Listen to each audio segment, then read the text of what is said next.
AutoCAD দিয়ে 3 ফিটের একটা সিঙ্গেল ডোর তৈরি করবা। সর্বপ্রথম লাইন নাও, এল লেখে এন্টার, ফার্স্ট পয়েন্ট ক্লিক করো, এদিকে 3 ফিট, এদিকে 5 ইঞ্চি দিকে উল্লেখ করো 5, এদিকে 2, একইভাবে 2, এদিকে 1, এদিকে 3, আবার ইন্টার দাও, এল লেখে ইন্টার, এই পয়েন্ট থেকে 5, আমরা চাইলে মিররও করে দিতে পারি, 5 দাও, এদিকে 2, এদিকে 2, এদিকে 1, এদিকে 3, লাইন নাও দুইটা 7 ফিটের লাইন নেবা, এল লেখে ইন্টার, 7 ফিট, কোন পয়েন্ট থেকে স্কিপ দাও, পয়েন্টটা সঠিকভাবে ধরতে হবে, হ্যাঁ, এল লেখে ইন্টার, 7 ফিট, আবার পাশের লাইন নাও 7 ফিটের,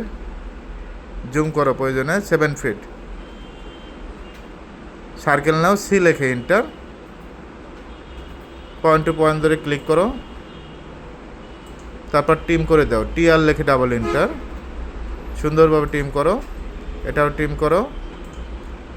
জাস্ট এটাও টিম করো, উপরেরটাও টিম করে দাও,